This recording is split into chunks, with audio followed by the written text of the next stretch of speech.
In this video, we are going to look at meiosis, which is the division of germ cells to produce the gametes. Meiosis effectively takes the diploid germ cells and halves the number of chromosomes to make them haploid. And this is a vital process because without it, we will double the amount of DNA in the cells at each generation. So, how does meiosis work? Well, it's two cell divisions with only one round of DNA replication and some DNA mixing. First we get meiotic division, meiosis I, that is the chromosomes pair and separate after DNA replication, and then we get a second meiotic division, meiosis II, where the chromatids segregate. We had 6 phases of mitosis: prophase, prometaphase, metaphase, anaphase and telophase. In prophase of meiosis I, we get the recombination event, and prophase can be separated into 5 stages. Leptotene, chromosomes have duplicated, are unpaired and start to condense. Zygotene, duplicate chromosomes pair. Pachytene, crossover occurs, that is, the recombination happens, and this is where we get the mixing of DNA. Diplotene, homologs slightly separate and the crossover points can be observed. And finally, Diakinesis, the transition to metaphase. Interestingly, the oocyte in humans are held at early prophase from before birth until the egg is produced.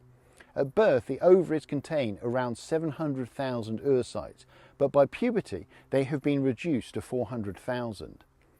This means that some oocytes may be held in early prophase for 40 years before maturing to become an ovum. After prophase, the cell will pass through Metaphase I via Anaphase I to cytokinesis to end meiosis I and start meiosis II. And in meiosis II, the sister chromatids will randomly segregate into the final haploid cells. And that is meiosis. It's interesting to compare and contrast mitosis and meiosis. The products of mitosis are diploid, whereas the products of meiosis are haploid.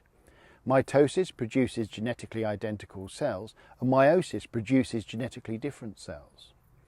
Now sadly, and this often has serious consequences for the offspring, things can go wrong with meiosis, which can result in the embryo not having the correct number of chromosomes.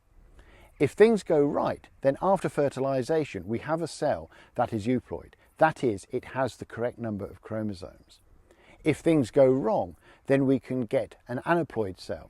That is, they have an extra copy or are missing a copy of one of the chromosomes, or polyploid, meaning they contain more than 2 homologous sets of chromosomes. Interestingly, one of our favourite summer fruits, the strawberry, as a result of the production of hybrids, can be diploid, tetraploid, pentaploid, hexaploid, heptaploid, octaploid, or even decaploid, which, if you're keeping track, is 10N. That is, it has 10 copies of the chromosomes. In the cell, if we get a failure of the chromosomes to separate during meiosis I, or a failure of the sister chromatids to separate at either meiosis II or during mitosis, we get a non-disjunction, and this leads to aneuploid. An example of this is Turner syndrome in females, where one of the X chromosomes is missing. And an example of gaining a chromosome is Down syndrome, where there is an extra copy of chromosome 21.